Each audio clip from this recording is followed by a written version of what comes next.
Welcome to Fuse Podcast, where we spark change through conversation. I'm Sarah. I'm Samron.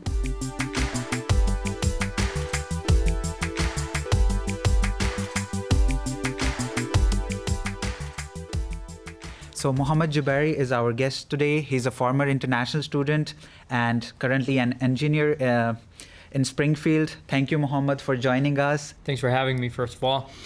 As you said, my name is Mohammed Jubary. I was born and raised in Yemen.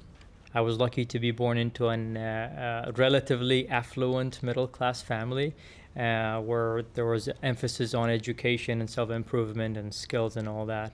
And so my both parents were present. I'm oldest of 4 siblings, basically. And then at 22 years old, I decided to make the trip, the infamous trip that millions and millions of immigrants did before me in the past 500 years of this country's history. And I made it to the United States. And today I work as a business development engineer at SRC Electrical, remanufacturing company here in town. I met my wife. She was an international student too. She was from Germany. I'm from Yemen. She speaks German. I speak Arabic. She was Christian. I was Muslim, so that was really interesting. Did you find that it was easier when you came to MSU talking to other people about your specific culture and then learning about theirs, or was it kind of like a hard, difficult question? Sure. I don't think anybody decides to leave home and go to entire different country with different language and religion and all that without expecting hardship. You know, just being from Yemen, in 2015, Yemen went into a war. Basically, there was a 11 countries coalition that bombed the country in addition to a civil war, and so it impacted my family. The safety of my family was at high risk, and so some of the calls I had from my family was like sometimes were goodbyes because we're in the basement right now, and there's airstrikes, and so that was really challenging. That took a toll on me, and you can see that through my GPA, you know, second year and third year, definitely. But also at the same time, you know, when I came here, I came on the support of my family, and so I would say 2-3 years away from, 2-3 years into my studies, I was hit by the call from my family that, hey, we're no longer going to be able to support you, and so that was a huge, that took a mental toll on me, definitely, and so. That was a huge challenge, basically, to navigate, and eventually I came through and I was able to finish my studies, and now looking back at it, wow, what an experience, you know. So Mohammed, what were your expectations when you came here? Like, you had something in your mind, you're going to different country, and yeah. And so when you live in a third world country and everything you know about the United States basically is what you've seen in Hollywood movies, and so there was I would say a cultural shock, because before coming here I had spent 6 months in Germany, and so I thought that had prepared me to come to the United States. And so what I actually learned is German society and American society are two different societies. Actually, I've had multiple experiences, and so one of those, which is I was employed at a place I'm no longer employed at it, and so I ran into one of the guys, and we struck a conversation, and at the end of the conversation, he said, "You know what, Mohammed, I've never met a Muslim before, and quite frankly, if I've seen you in an airplane with a backpack, I would have been scared. And so, but I'm glad to meet you and to remove that perception." That was my first interaction. My second interesting interaction, was I was one time in a gas station, and a guy, that was 2017, a guy walks in, and he looks me dead in the eye. I was buying some soda, and he says, "Are you ISIS?" And it just stumbled me, you know, just shocked me, and I remember feeling so hot, you know, my face getting red, and thinking, what do I want to do in this situation? Do I want to, you know, offend back and some sort of, be victorious to myself, or is this an opportunity for me to correct a perception. I said, okay, just breathe. And so I looked at him dead in the eye and I said, in Yemen, first of all, we don't have ISIS, but we have insurgencies, right? We had insurgencies in Yemen. I actually lost 2 friends to the fight of the insurgencies. One of them was bombed in a military base. He was a soldier in the army. And then another one was from a tribe, right? And so those insurgents killed those 2 friends. And so I told him, what you experienced in the United States is not even 0.1% of what we have suffered from these people. We want to get rid of them, the first people, number one. Number 2 is, if you think I was ISIS, you would still be alive in front of me asking me this question. He apologized to me after that. But definitely, you run into these situations, but these are not things that deter you from, these are hiccups maybe, but you can brush them off, because with every bad interaction, you have 1,000 good interactions on the side that makes it memorable. So we'll jump into our next segment. We have talked about diversity a bit and how that relates to Mohammed's life. Now we will change gears. We asked students and professors what they thought diversity is. Is diversity enough on its own, or is different from inclusion? We want to play those answers and see your reaction, Mohammed. Sure, let's do it. Okay, so the first question we have is, what is diversity? We will listen to a clip from Marshall Noble. To me, diversity is what makes everyone unique and special in their own ways. It can be between race, sexuality, religion, socioeconomics. Basically, anything can make us diverse from one another. I think he's right on point. I think it's just different, right? Accepting all the different backgrounds, people, thoughts, all the above. Now we will listen to Mark Meads answering the same question. I think diversity is the ability to have a setting in which individuals can bring different experiences to the table and then be able to explain and understand why those experiences are important to that individual. I think what I take from this is diversity has a diverse number of definitions, basically. Diversity to me is freedom. I think I had to think about this this morning, and I said, what is diversity? To me, diversity is freedom. And why do I say this? Because diversity, the opposite of diversity is limited selection, I would say, right? So if you're going to the grocery store and you go to the snacks aisle and you see one type of snack, what is that? That's not diversity, right? You feel like you're limited in the options. And so I bring you diversity, you have 50 different snacks. Now you feel like the perception of freedom. And I think you can apply that to the number of friends you have. Then you apply that to as an employer. When you have a diverse workforce, you have a diverse number of thoughts, diverse ideas, innovations, backgrounds, experiences that you can select from. And so I definitely agree with him. I think diversity and inclusion should walk together. And I have a famous quote from Verna Mears. She says that diversity is being invited to party and inclusion is being asked to dance. So that's an awesome quote. There is something I call, maybe someone else has come up with it, the international student paradox. And so that paradox basically is, I come here as an international student.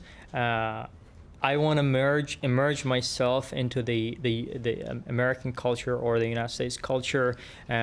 Part of me is I want to not forget, but put aside who I am, right? Yeah. And then 2-3 years later, you're feeling guilty because you're not representing your people and your culture and stuff. And I definitely went through that. And I was going through this, time of my life where there was a lot of bad news coming back from home, and I was trying to improve my language because I came in and my language was not where I wanted to be, and I thought that, okay, I'm just gonna forget who I am.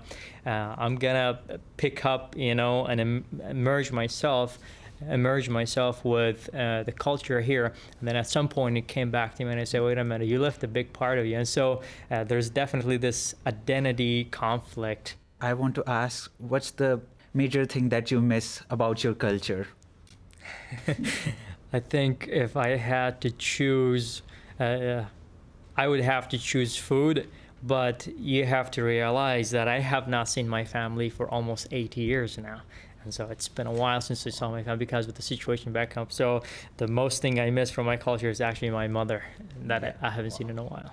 I think if I talk about myself, I miss hospitality, the way people are hospitable in Pakistan. So that's the major thing. Like, they will offer you food, and whenever you'll go to someone's home, yeah, they will offer everything. I think love here means like give and take, but in my country, love means just give, give, give, and give. There's definitely that sense of transactional relationships here in the United States. And I think it's because life is expensive here. And so what am I going to get from you? What are you going to get from me? Because life is expensive. We all are running to make a living, right? Back home, same thing where I came from, just like back Pakistan, it's more relaxed. It's much cheaper. You live in almost your own house. I mean, paid for, right? Yeah. You never hear someone having 30-year mortgage back home, right? Yeah. You either own it or you don't own it. So I think I definitely miss that too. And it's easier to form relationships and make friendships. And so I would say at my 4th year, I made a huge discovery as an international student that helped me form strong and really effective relationships here. And that is, I mean, if you think about our cultures and where we come from, a stranger is a positive word, right? Yeah. If you think about a stranger is someone you invite to your house, a stranger is someone you trust. A stranger here is a negative word. Not only that, but we're also in the show me state. And so to form relationships here, to form friendships, I found out that you're not granted trust at the beginning. You have to earn it. Whereas back home, you're granted trust and friendship until you make something that you lose it, until you lose it. And so that difference, people are not really going to open their homes for you here until they trust you. And then once they trust you, it really feels like, people back home the same way. I've been here for long enough to I have tons of American friends that I go to their homes and I meet their families and their kids, and we go out and we travel and we go stuff, and it's a whole different situation, and it makes me feel like home.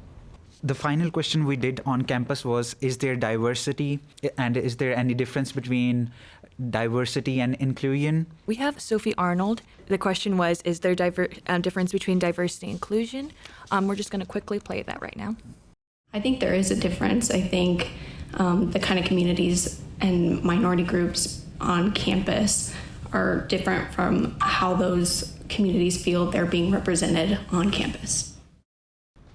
I think so too. I think if you talk about diversity and inclusion, if you have diversity, you have to have inclusion, but you don't have to have inclusion to have diversity. By what we have discussed so far, diversity should be accompanied by inclusion. But we need to talk about how we are encapsulated in ourselves or in the groups we are part of, that it could blind us to see everyone as part of the same family, which is humanity. We have an amazing quote from Martin Luther King Jr. He says that an individual has not started living until he can rise above the narrow confines of his individualistic concerns to the broader concerns of all humanity. What do you think about this quote especially? I believe that quote, and I think when you read that quote, 2 people came into mind, and these are really good friends of mine right now. And I remember getting calls from them and emails after they saw the newspaper. And one of them wrote me a check for $1,000, and the other wrote me a check for $2,000. Took me to lunch, both of them. And so these people, they know who they are, and so they basically applied what the quote said. They said they looked at me as a human being, someone who has value to offer the community, someone who is in need, and they say, you know what, I'm going to go above and beyond. I'm going to make sure this person is helped, and this is what makes this country is a great country. On a more personal level, was it your family support, American friends, professors, or other aspects of your life that helped you kind of overcome those hardships when you came to America? I think it's a fact. It's a combination of all these factors together. Family support and love, of course, friends and people who are willing to help and go with you through the process that you're going through it, especially if they acknowledge who you are and where you're coming from. I think there is a part of it also is character and personality. You know, you're there and you're thinking, you know, what's the worst thing that can happen, and I'm willing to take it. And so there's all these three combinations, and then there's a fourth combination. I would say these three combinations make up to 100%, and then there's this 110%, which is luck. Sometimes luck, you know, adds to that cup, right? And so I've been very lucky throughout my life, and so all these factors played into who I am today.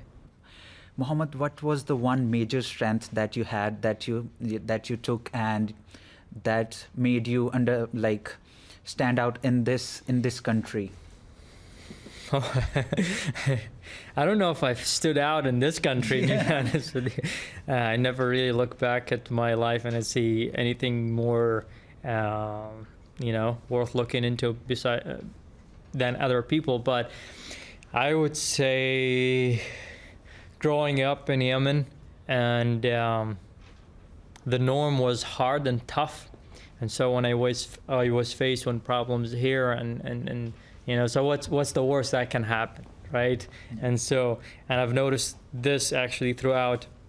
I remember one of my conversations with an old boss I had, and there was this problem, and he was stressing out about it, and he's like, "Oh, I hope we're gonna come out fine from this." I said, "Hey, what's the worst that can happen?"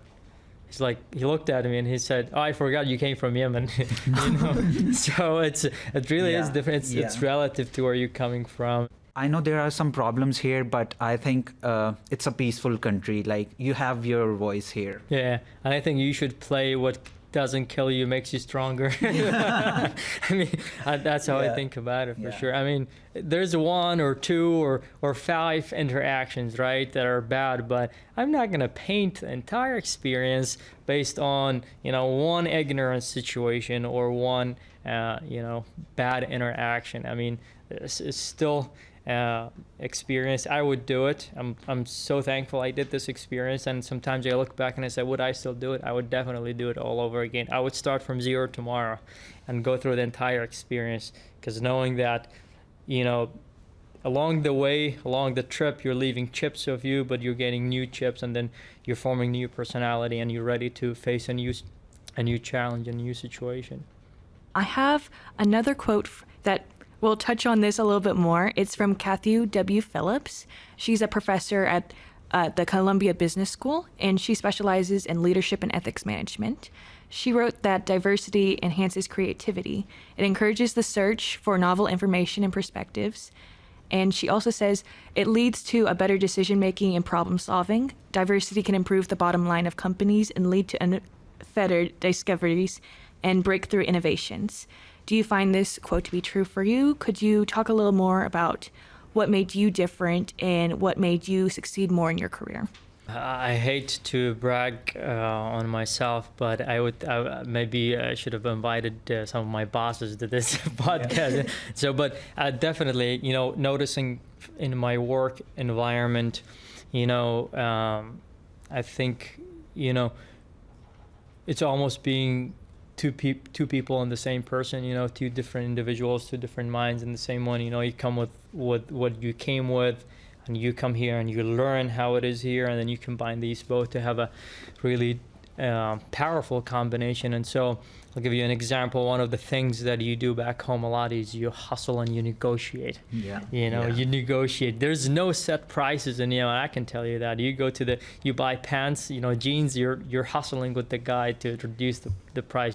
I did not know how much this enriched my experience until I started negotiating for the company on some equipment and on some things, and I would reduce the price, and I would get one of the instances, there was a piece of equipment for $100,000 and we need to deploy, and I haggled between two vendors to get them. They said, "Okay, we're gonna get it to you for free. You just use our material at the end of it." And I'm like, "What?" My friend was asking me, my colleague, "How did you do this?" And that's just natural to me, because I haggled all my life. I know for many people who come to the United States, it seems like they need to hide that part of themselves so they can succeed better. So I love that you used it actually to push yourself in business and also haggle with people and learn how to negotiate. That's just really amazing how you were able to push yourself to the person that you are today. A lot of the time, people forget that this country was built on immigrants. And unless you're a Native American, you're an immigrant. Whether your dad made this trip, your grandfather made this trip, your grandfather made this trip, someone along the way made that trip. What we are doing today with myself and tons of other people is we're doing what your grandfather did or what your grandfather did. And so just being cognizant that really immigrants who built this country, the great things that we have to do is because of immigrants, right? And so, and there are a lot of tons of people who understand this, and awesome people, supportive people, and I can't thank them enough. I have them around me. When you come to here, you are an ambassador of your culture. You're an ambassador of your country. And so whatever you do, you're representing an entire population. And so you can't blame someone saying, oh, look at these Yemenis. If I was a rogue kind of individual, right? I'm going to reflect that on so many Yemenis. If I'm going to an employer and having that employer sponsor me, and as soon as I get sponsorship, I'm like, I'm out of here. What you just did is you just ruined it for every immigrant after you're coming. If you're representing your culture in a disrespectful manner, if you're not understanding and respecting the norms and the procedures and the culture here, you're reflecting this upon every single person who's coming after you. And so we just have to be cognizant that what we are doing today and the interactions and the relationships we form today are going to change the world, basically, and change this country for everyone coming after us. And so I just hope everybody keeps that in mind. I would also, guys, want to thank you for this podcast and the chance to speak here and the amazing work you guys are doing to bring these conversations to people. People really need it. This is a great time for such amazing projects. Well, thank you, Mohammed. This is Fuse Podcast, where we spark change through conversations. Goodbye, everyone. Hope to see you next time.